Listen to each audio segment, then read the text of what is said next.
कोई एक देश नहीं बल्कि दुनिया की बड़ी बड़ी ताकतें इस महामारी के सामने पस्त हुई हैं और उसमें हर तबका इससे प्रभावित हुआ है। तो स्वाभाविक रूप से अलग अलग तबके के पास अपने अपने लिए सुरक्षा कवच भी है, लेकिन मीडिया से जुड़ा हुआ तबका अगर वह फ्रीक्वेंट आवागमन नहीं करेगा तो समाचारों का कलेक्शन उस रूप में नहीं कर पाएगा। और इसीलिए जब पहले बचाव की प्रक्रिया प्रारंभ हुई, प्रारंभ में पहली लहर के दौरान हम सब जानते हैं कि लॉकडाउन की प्रक्रिया के दौरान प्रवासी कामगार और श्रमिकों को सुरक्षित उनके घरों तक पहुंचाना, कोटा में और अन्य स्थानों पर जो छात्र प्रतियोगी परीक्षाओं की तैयारी कर रहे थे उन्हें सुरक्षित उनके घरों तक पहुंचाने का कार्यक्रम रहा हो, ये सभी बातें हमारे संज्ञान में तब आती थी जब, क्योंकि एक आम नागरिक तो सामान्य रूप से भयभीत सा था, उसके मन में एक अदृश्य आशंका सी जन्म ले रही थी, पता नहीं क्या होगा, कैसे होगा। लेकिन उसी बीच आदरणीय प्रधानमंत्री जी का मार्गदर्शन और मीडिया से मिलने वाली कुछ ऐसे समाचार जिनके माध्यम से जो सरकार का ध्यान भी आकर्षित करते थे और फिर उसके अनुरूप हमें रणनीति बनाने में मदद भी करते थे कि नहीं, हमें तत्काल इन लोगों के लिए सहायता के इस कार्यक्रम को आगे बढ़ाना चाहिए। और वह कार्यक्रम चलते चलते जब पहली लहर को हम लोगों ने एक प्रकार से नियंत्रित सा कर दिया, इसी दौरान वैक्सीनेशन का कार्यक्रम भी प्रारंभ हुआ और मैं आभारी हूं सम्मानीय श्री रजत शर्मा जी का, जिन्होंने इस बात को कहा कि वैक्सीनेशन के स्पेशल ड्राइव चल रहे हैं, सभी कार्यक्रम बहुत अच्छे ढंग से प्रारंभ हो चुके हैं। हेल्थ वर्कर्स का, कोरोना वॉरियर्स का, अगर मीडिया के लिए भी इस प्रकार की कोई स्पेशल ड्राइव चल सके तो क्योंकि उनके पास कोई सुरक्षा कवच नहीं है। हेल्थ वर्कर्स को सुरक्षा मिलनी चाहिए, हर प्रकार की सुविधा मिलनी चाहिए, कोरोना वॉरियर्स को भी हर प्रकार की सुविधा और सुरक्षा मिलनी चाहिए। सरकार उसके अनुरूप रणनीति भी बना रही है,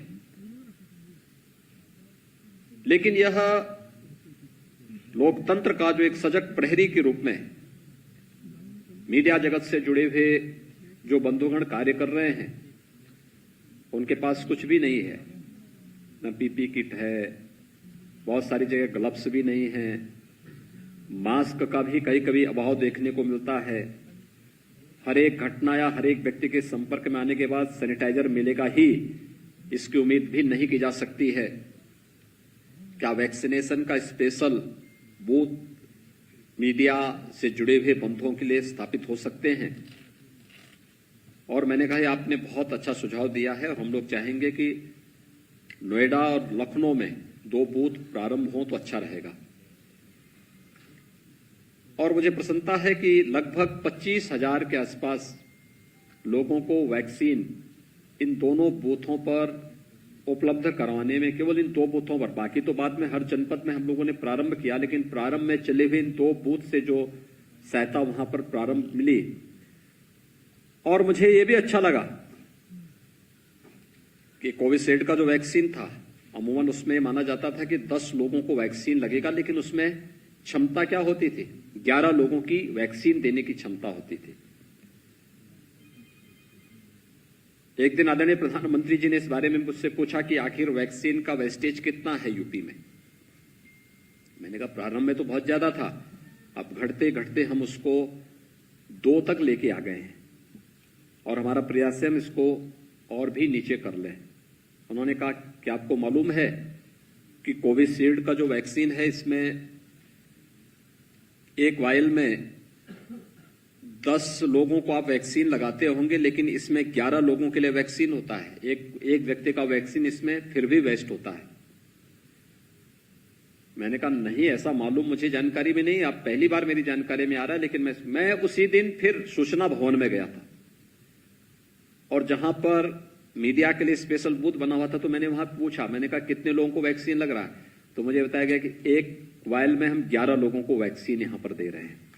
यानी मीडिया ने ही वहां पर भी रास्ता दिखाया कि जो प्रधानमंत्री जी चाहते थे कि वास्तव में 11 लोगों का वैक्सीन है तो 11 लोगों को लगे, एक जो हम अभी भी उसको वेस्ट कर देते थे वह भी वेस्ट न हो। और यह हमें यहां देखने को मिला था, क्योंकि वैक्सीन आज भी जरूरत है, और व्यापक पैमाने पे, क्योंकि सुरक्षा का कवच यही वैक्सीन दे सकता है। इसने दिया भी। वैक्सीन लेने के बाद कतिपय लोगों में संक्रमण देखने को मिला, लेकिन वह माइल्ड था, बहुत माइल्ड था और अलक्षण युक्त था। बड़ी संख्या में लोगों की जान बचाने में, कल्पना करें कि फर्स्ट वेव की तुलना में सेकेंड वेव जितनी तीव्र थी, अगर हेल्थ वर्कर्स और कोरोना वॉरियर्स वैक्सीनेट नहीं हुए होते, क्या दृश्य होता, किस प्रकार की स्थितियां होती। लेकिन उस संकट और चुनौती के बीच से ही रास्ता निकालना था, और उस संकट और चुनौती के बीच से रास्ता निकालते निकालते हर एक तबके से संवाद बनाते बनाते एक अभियान चला, और इस अभियान का क्रम आज इस रूप में हमारे सामने है कि हम लोग, आप लोगों ने संकट के इस समय में सरकार के सामने तथ्यों को रखने, सही समाचार को पहुंचाने में मदद की, सरकार को उसके अनुरूप रणनीति बनाने में मदद मिली। आज कोरोना लगभग नियंत्रण के नजदीक हम लोग हैं, लेकिन कुछ नहीं कहा जा सकता कब कोरोना किस रूप में आ जाए। जब तक वह इस धरती पर है, किसी भी रूप में आ सकता है। कोरोना के इस कालखंड में बहुत सारी चीजें देश के अंदर, दुनिया के अंदर देखने को मिली, और वो चीजें कैसे हम लोग संकट के समय में त्वरित निर्णय लेकर के बहुत सारे लोगों के जीवन में परिवर्तन लाने के संवाहक बन सकते हैं, कैसे समयबद्ध ढंग से बनाई गई कोई रणनीति एक बड़ी आबादी को सुरक्षा कवच दे सकती है, और कैसे इन कार्यक्रमों को आगे बढ़ाया जाना चाहिए, आज किसी से छुपा हुआ नहीं है। हम आभारी हैं प्रधानमंत्री मोदी जी के, जिन्होंने वैक्सीन उपलब्ध करवाई है। एक नहीं, 2 वैक्सीन भारत में, यानी मात्र 9 महीने, कोरोना की आहट के 9वें महीने प्रदेश देश के अंदर वैक्सीन आ चुके थे, और दोनों वैक्सीन सफलतापूर्वक देश के अंदर वर्तमान में वैक्सीनेशन के लिए उपलब्ध हैं, पर्याप्त मात्रा में उपलब्ध हैं। वैक्सीनेशन का यह कार्यक्रम पूरे देश के अंदर जिस गति से चल रहा है, आने वाले समय में देश की एक बड़ी आबादी को यह एक सुरक्षा कवच उपलब्ध कराएगा। लेकिन अनुमान करिए, जब हमारे पास मार्च 2020 में कोविड का पहला मामला आया था, कानपुर में इटली के व्यापारी आए थे और उनके माध्यम से संक्रमण यहां फैला था, और इसके बाद एक आशंका जन्म लेने लग गया क्या होगा, क्योंकि तब हमारे पास सैंपल टेस्टिंग की कोई व्यवस्था उत्तर प्रदेश में नहीं थी। उसके अगले ही दिन नोएडा में भी कुछ मामले आ गए, और फिर क्या होगा, हम लोगों ने सैंपल लिए, और सैंपल लेने के बाद उन्हें NIB पुणे हमें भेजना पड़ा था। एनआईवी पुणे से पॉजिटिव की पुष्टि होने के साथ ही हमें अब इनका उपचार कैसे हो, क्योंकि तब होम आइसोलेशन की कोई सुविधा नहीं थी, कोई व्यवस्था भी नहीं थी, तो हमें दिल्ली सफदरजंग हॉस्पिटल में उन्हें भेजना पड़ा था। लेकिन भारत सरकार के सहयोग से समाज के विभिन्न तबके के लोगों ने भी जो हमें सहयोग किया, आज हम लोग प्रतिदिन 4 लाख टेस्ट प्रतिदिन करने की क्षमता प्रदेश के अंदर विकसित कर चुके हैं। 4 लाख टेस्ट कोविड के प्रतिदिन हम लोग कर सकते हैं। देश के अंदर टेस्टिंग में उत्तर प्रदेश आज नंबर 1 पर है, यानी हम लोगों ने लगभग अब तक 6.5 करोड़ से अधिक लोगों के टेस्ट संपन्न किए हैं। बेड्स हमारे पास प्रारंभ में नहीं थे, और जब प्रारंभ में प्रधानमंत्री जी ने पूछा कि कितने ऐसे जनपद होंगे जिसमें एक भी वेंटिलेटर नहीं है, तो प्रदेश में हमारे 36 जनपद ऐसे थे जहां एक भी वेंटिलेटर नहीं था।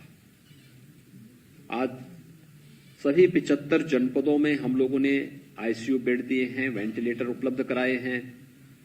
जितने डॉक्टर्स हैं, पैरामेडिक्स हैं, टेक्नीशियंस हैं, हाउसकीपिंग स्टाफ है, इन सब की ट्रेनिंग भी पूरी करते हुए हमारे पास पर्याप्त मात्रा में बेड्स मौजूद हैं।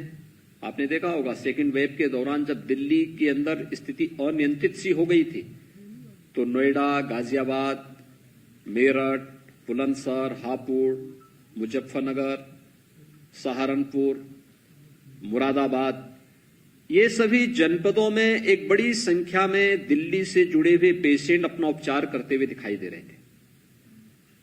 एक बार यहां से कुछ लोगों ने कहा कि मैंने कहा भी नहीं, आपके पास बेड उपलब्ध है तो हर एक व्यक्ति को उपचार उपलब्ध करवाइए। और उपचार उपलब्ध कराना ये एक मानवीय सेवा है, एक ईश्वरीय सेवा है। उस व्यक्ति को कष्ट जरूर है, लेकिन ये अपना सौभाग्य मानिए कि इसी बहाने आपको ईश्वर एक अवसर दे रहा है सेवा करने का। मित्रों, हम लोगों ने इस दौरान अपने कई साथियों को खोया है, अलग अलग सेक्टर के। उसमें राजनेता भी हैं, उसमें नौकरशाह भी हैं, उसमें समाज जीवन के विभिन्न क्षेत्रों में कार्य करने वाले विभिन्न विभूतियां भी हैं, और उसमें हमारे मीडिया से जुड़े हुए भी विभिन्न तबके से जुड़े हुए, मीडिया से जुड़े हुए हमारे रिपोर्टर, पत्रकार, बहुत सारी जगह संपादक, सह संपादक, अलग अलग कैटेगरी से जुड़े हुए, मीडिया से जुड़े हुए बंधुगण भी इसकी चपेट में आए। उन सभी शोक संतप्त परिजनों के प्रति संवेदना व्यक्त करने के साथ साथ उनके प्रति संवेदना के साथ सरकार का एक संबल जब खड़ा होता है, समाज उनके साथ जब खड़ा होता है, ये सच है कि हम जो दिवंगत हुए हैं उनकी पूर्ति नहीं कर सकते, उनकी कमी की पूर्ति कभी नहीं हो सकती, लेकिन समाज का सपोर्ट उनके लिए एक संबल होता है, उन्हें आगे बढ़ने के लिए, चुनौतियों से जूझने के लिए एक प्रेरणा होती है। और उस संबल के रूप में समाज को खड़ा होना होगा, पूरे समाज को खड़ा होना पड़ेगा एक साथ। और इसीलिए सरकार ने समय समय पे अलग अलग कार्यक्रम और घोषणाएं भी की। जैसे जो बच्चे अनाथ हो गए थे इस दौरान, उन लोगों के लिए भी हम लोगों ने मुख्यमंत्री बाल सेवा योजना प्रारंभ की। ऐसे परिवारों को, ऐसे बच्चों को जिन्होंने अपने माता पिता दोनों को खोया है, लगभग 200 के आसपास ऐसे बच्चे थे, उन बच्चों की व्यवस्था, उनके लिए स्कॉलरशिप की व्यवस्था, उनकी पढ़ाई की व्यवस्था। जिन बच्चों ने अपने किसी एक लीगल गार्जियन को खोया है कोरोना के दौरान भी, चाहे वो कोविड हो, नॉन कोविड हो, उन सब के लिए भी सरकार ने एक व्यवस्था प्रारंभ की। और उन सभी लोगों को सहयोग देने के साथ साथ उनकी आगे की व्यवस्था भी सरकार निभा रही है। निराश्रित हुई महिलाओं के लिए भी सरकार एक नई योजना के साथ आ रही है। और आज यहां पर पत्रकार मित्रों के साथ इस दौरान जिस प्रकार की चीजें घटित हुई, सामान्य जीवन में हम लोग अपने अपने फील्ड में काम करेंगे। मीडिया का काम है समाज के एक सजग प्रहरी के रूप में सरकार का ध्यान ज्वलंत मुद्दों की ओर आकर्षित करना। और कार्य मीडिया अपने तरीके से अपनी भाषा में अपने अनुरूप करती है। मैं आभारी हूं माननीय रजत शर्मा जी का कि आज उन्होंने अपना समय दिया है और मीडिया से जुड़ी हुई उन समस्याओं के बारे में निरंतर उनका सहयोग सरकार को प्राप्त होता है, उनके सुझाव प्राप्त होते रहते हैं कि सरकार को इन सभी संस्थाओं के प्रति किस तरीके से समन्वय स्थापित करते हुए, बिना किसी एक दूसरे की सीमाओं का अतिक्रमण करते हुए, अगर हम संवाद के माध्यम से इन समस्याओं के प्रति समाधान का रास्ता निकाल सकेंगे तो वास्तव में उसका लाभ समाज के एक अंतिम व्यक्ति पर बैठे हुए व्यक्ति को ही प्राप्त होने वाला है, जो एक बहुत तन्मयता के साथ देखता है क्या क्या कोई मेरे लिए भी सोच रहा है। और वह मीडिया भी उसी मीडिया का भी लक्ष्य वही है। हम अपने अपने अलग अलग पक्ष में जब कार्य करते हैं तो कहीं न कहीं समाज, कहीं न कहीं राष्ट्र हमारी इस ध्येय का हिस्सा होता है और उस अभियान का हिस्सा होता है। और स्वयं सम्मान्य श्री रजत शर्मा जी ने मीडिया के सामने अपने कुछ मानक और कुछ आदर्श भी गढ़े हैं। वैक्सीनेशन के बाद जब इस बात की चर्चा हो रही थी कि हम लोगों ने अनाथ बच्चों के बारे में कार्यक्रम संपन्न किए हैं, हम लोगों ने सरकारी कर्मचारियों के बारे में अपनी पॉलिसी को आगे बढ़ाया है, हम लोगों ने अलग अलग तबके के लिए अपने कार्यक्रम को आगे बढ़ाया है, मीडिया के लिए क्या हुआ? तो मेरे सामने वही चर्चा, मैंने कहा भी हम मीडिया से संवाद बनाएंगे, पता नहीं मीडिया का रिस्पांस क्या होता है। एक, क्या इसके बारे में हम लोग चर्चा करें? तब मेरे सामने नाम आया, मैंने कहा भी हम लोग सम्मानित श्री रजत शर्मा जी से संवाद बनाएंगे, उनसे एक बार पूछेंगे क्या इसमें हो सकता है। उन्होंने कहा देखिए ये संकट का समय है और इस समय हमें खड़ा होना चाहिए, बिना किसी भेदभाव के, बिना किसी दुराग्रह के, बिना किसी अन्य मतभेदों से ऊपर उठ करके। यह समय खड़ा होने का है। और फिर समय तय हुआ, आज उन्होंने अपना समय दिया यहां पर, आज वे यहां पर उपस्थित, व्यक्तिगत रूप से उपस्थित हुए हैं। मैं इसके लिए हृदय से उनका साधुवाद व्यक्त करता हूं, आभार व्यक्त करता हूं। उन सभी परिवारजनों के प्रति अपनी संवेदना व्यक्त करता हूं जिन्होंने अपने परिवार के सदस्यों को खोया है। और मैं उनको इस बात के लिए आश्वस्त करता हूं कि सरकार उनके साथ में हमेशा रहेगी। बहुत सारी स्कीम है जिसको लेकर के आगे आने वाले समय में हम आगे बढ़ने वाले हैं और मुझे विश्वास है कि हम सब मिल करके इस सदी की सबसे बड़ी महामारी के खिलाफ देश की इस लड़ाई को मजबूती से आगे बढ़ाने में और प्रत्येक तबके के नागरिकों को संबल प्रदान करने में सहभागी बनेंगे। मैं आज के इस अवसर पर उन सभी परिवारजनों के प्रति अपनी संवेदना व्यक्त करता हूं। दिवंगत आत्माओं को अपनी सरकार की ओर से, प्रदेशवासियों की ओर से विनम्र श्रद्धांजलि अर्पित करता हूं।